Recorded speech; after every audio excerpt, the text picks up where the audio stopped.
In the mountains of Vermont, there's a monastery there of the monks of the Carthusian order. The Carthusians are a very rare bunch of guys who live as hermits in mountains. And they were founded in the Alps in the 10th century. And their charter house, that's what they call it. It's a monastery, it's called a charter house for some strange reason, because the first monastery was in Chartreuse, the famous liquor fame. Their charter house is called the Charter House of the Transfiguration. And that's the name of the feast we're celebrating today, the story of the Transfiguration. And these monks think that by going to high places, they can separate themselves from the world, and separate themselves from everything except God alone. Their motto of the Carthusian order is kind of an interesting one. It says, "The world moves, but the cross always stands still." The world moves, but the cross always stands still. And I think it's something that we need to reflect upon when we come to this story of the Transfiguration. In our tradition, which is relatively new, it's the last Sunday before we enter into the Lenten season.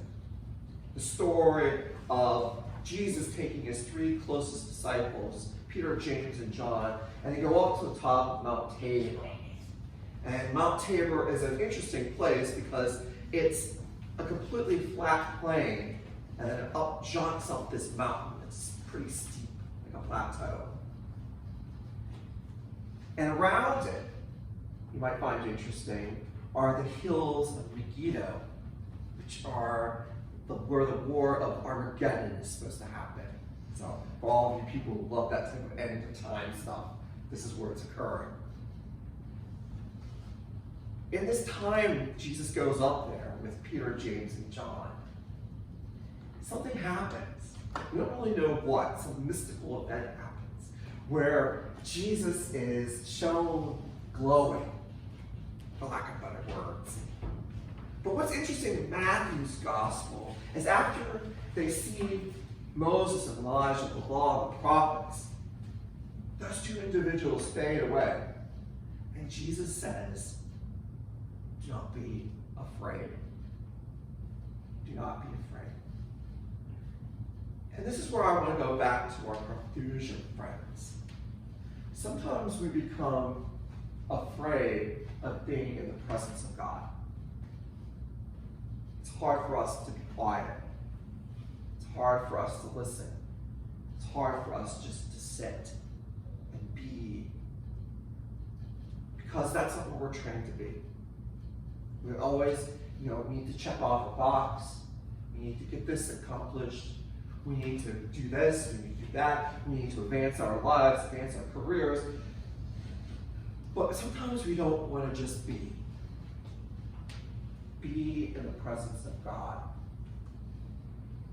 And I think maybe we all need to do that every so often. Is just be. Don't get caught up in anything else, but just sit quietly. Let the cross and our motto that stays still, yet the world is going around in chaos. And how true is that for our lives many times, where we turn on the television, or talk to our friends, or pick up the newspaper, and the world seems to be in utter chaos. We need to sometimes be still in the midst of that chaos. We need to sometimes just be in the presence of God. And that's something we don't always think about as being important. It's just being quiet.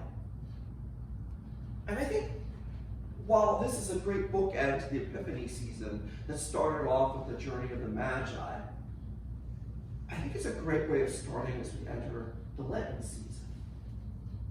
To remind ourselves the importance of just doing for God's sake, wasting time with God.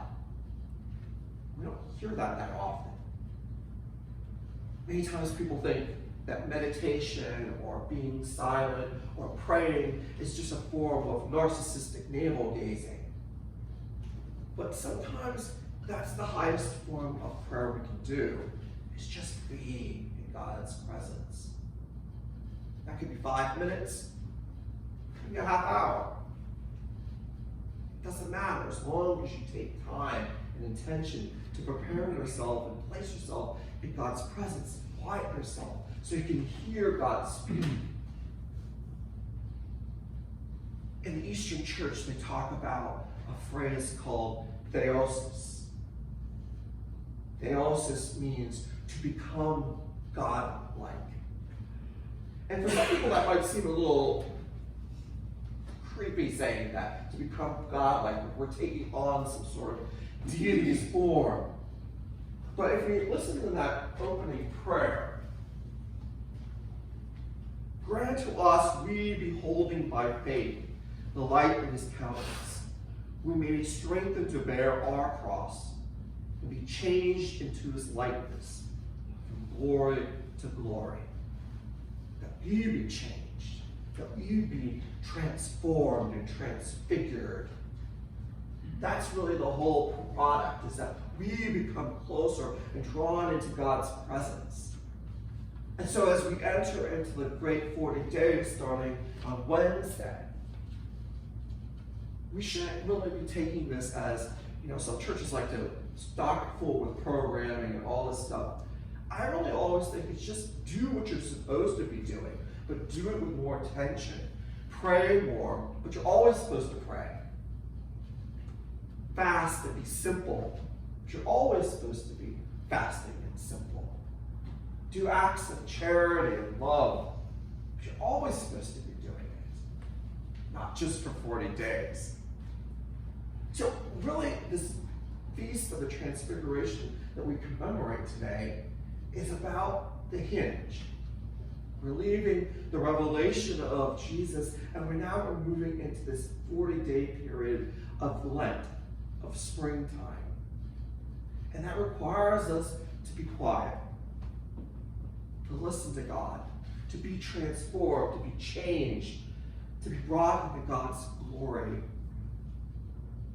And just like those Carthusian monks who sit up on mountaintops, that we can behold God's glory, not just something in the distance, but something that consumes us and changes us.